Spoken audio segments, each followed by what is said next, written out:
On the paper talk today, we're going to be looking at Antony. It looks like he could be heading to Old Trafford. He's become a priority for Erik ten Hag once we hopefully get the Frenkie de Jong deal over the line. There's also talk of, well, there's not talk, there's facts of how the club has lost about 1.3 billion in value, Glazonomics for you, so we'll be having a little look at that as well. And there's a kid from Portugal, a midfielder, that we could be in for, so let's check all that out.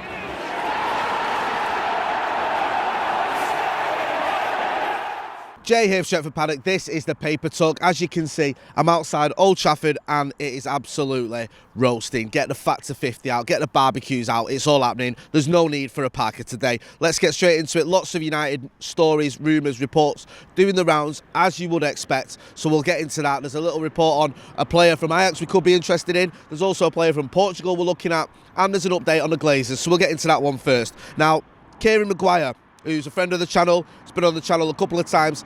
He's a football financial expert, runs the Price of Football website and has written several books on football finances. Great guy. He did a tweet last night, and this was saying that Manchester United shares fall to record low as New York takes another tumble. Price now down 47% since last October as market spooked by general economic fears. Anyway, the short and long of it is that 1.3 billion has been wiped off the club's value. It's then done the hashtag Glazonomics, which, then goes on to say, he's just sort of talking about it.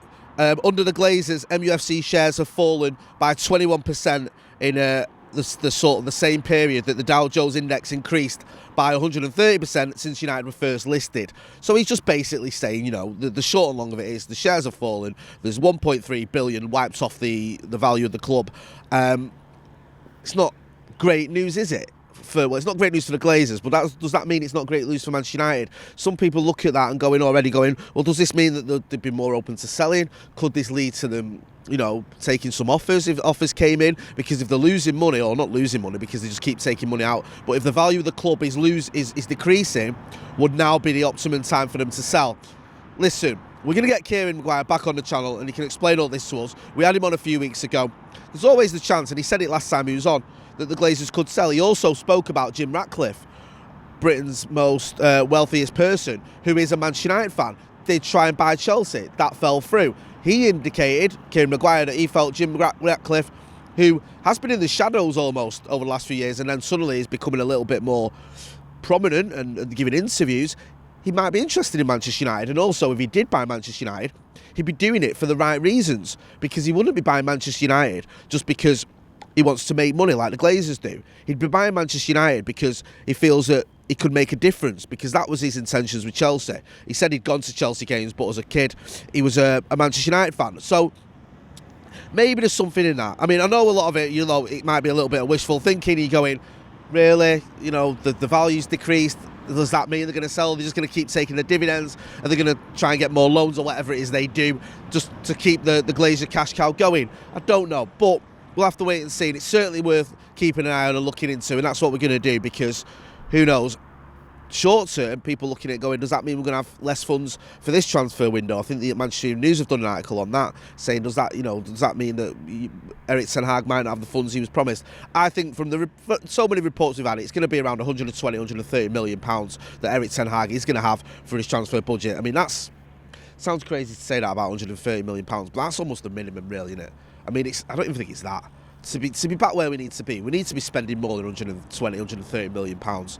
City have just gone out and bought Erling Haaland for, you know, with all his wages and everything, I think that's upwards of 100 million, maybe even 200 million. The Scousers are on the verge of buying Darwin Núñez. They might have already done it by the time you're watching this. Again, that's going to be around 100 million euros, I think. Quite ironic that Klopp said he'd never spend that on a player, but here we are. So United who finished, what, 6? How many points behind the likes of City and Liverpool? I lost count at the end. Was it 30 on or something stupid? Might be more. It's not going to cut the mustard, is it? But this is where we're at, and this is what happens when you've got the Glazers owning your football club. There's a report in the Times, and this says that Manchester United are making Ajax and Brazil winger Antony a key summer transfer target. Antony's been linked with us quite a few times, over the last year or so. Obviously done very well under Erik ten Hag at Ajax. 22 years old, can play on that right-hand side, which has been a slightly problematic area for Manchester United. And the Times go on to say that United are looking at him, interested in signing him, adding an attacker to the squad is a second priority over Frenkie de Jong. The latest we're hearing on that was that United have sort of, made a bid. He's open to the idea of coming. Barcelona are open to the idea of selling. It just needs to get the figures right on that one. When we hear an update on that, we'll give it you. We'll go live straight away, or we'll give you an update. If we are live already and it happens, we'll give you an update. But yeah, it looks like Antony from Ajax is becoming a priority, and it says Antony plays predominantly on the right wing, an area where United have struggled, and United have struggled there. We know that. Obviously, it was Mason Greenwood that was playing there. We don't know if he's ever going to play for Manchester United again. Jadon Sancho's played there, but he seems to prefer the left. Marcus Rashford prefers the left.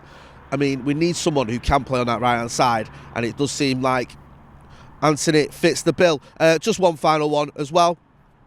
There's reports in Portugal that this kid called Vitor Machado Ferreira, who's also known as Vitinha, he could be on the move. He's at Porto. He plays for FC Porto. He's 22 years old. He's a midfielder. Now, several outlets have reported that this summer he could be available for, I think his buyout clause is around 40 million quid or 40 million euros.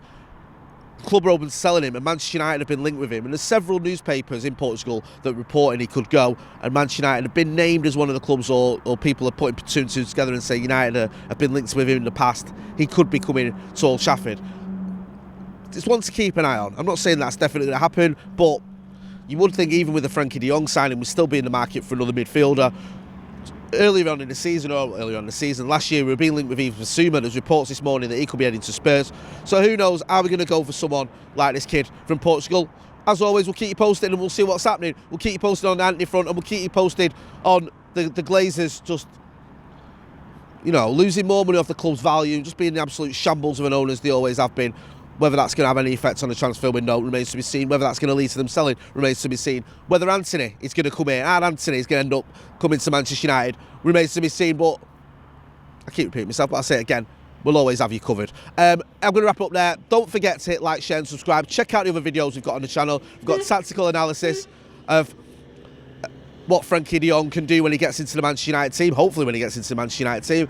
Erik ten Hag as well, we've had a deep dive into all this stuff as well, so make sure you're checking it out. We're going to have more videos coming up. We've got an interview with Rob Dawson from ESPN coming up as well soon, so make sure you're watching that one as well. I've been Jay Motti, outside a very sunny Old Trafford. Thanks for watching.